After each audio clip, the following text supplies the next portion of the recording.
Pardi police Thane Nagpur शहरांतर्गत माननीय police आयुक्त श्री रवींद्र सिंगल साहेब आणि माननीय joint C P sir Nisar Tamboli साहेब आणि अन्य जे अधिकारी आहेत त्यामध्ये माननीय पोलीस उपायुक्त श्री निकेतन कदम साहेब यांचे मार्गदर्शनामध्ये पारडी पोलीस स्टेशननी 3 आरोपी पकडले होते। पहिला एक आरोपी पकडला होता, त्या आरोपीकडून अन्य 2 आरोपींचे नाव निष्पन्न झाले।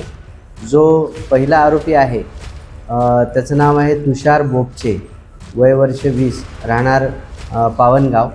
आणि त्याच्यानंतर दुसरी शृंखला मिळाली, त्याच्या पुढे एक राजू द्विवेदी आणि हर्ष द्विवेदी असे दोघे सख्खे भाऊ आहेत।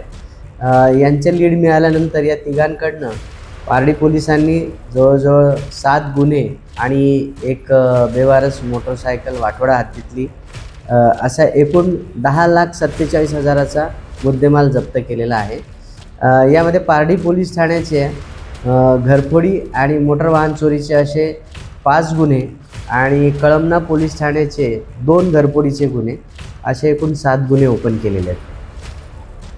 यामध्ये तर मी वरिष्ठांचे नावं सांगितले त्याप्रमाणे माननीय पोलीस आयुक्त सर, माननीय सहपोलीस आयुक्त सर आणि माननीय पोलीस उपायुक्त सर आणि माननीय सहाय्यक पोलीस आयुक्त कामठी विभाग आणि आमच्या पोलीस स्टेशनचे PSI कोल्हारे, अरविंद कोल्हारे, त्यानंतर पोलीस हवालदार बोबडे, पोलीस हवालदार शैलेश कुंभलकर, पोलीस हवालदार Sandeep Lande, police constable Yogesh Borekar, police constable Gaurav Yute आणि पोलीस कॉन्स्टेबल आशिष रामटेके व सर्व माझा DB स्टाफ निखिल मोहिते, अशा सर्व स्टाफनी ही कामगिरी केलेली आहे।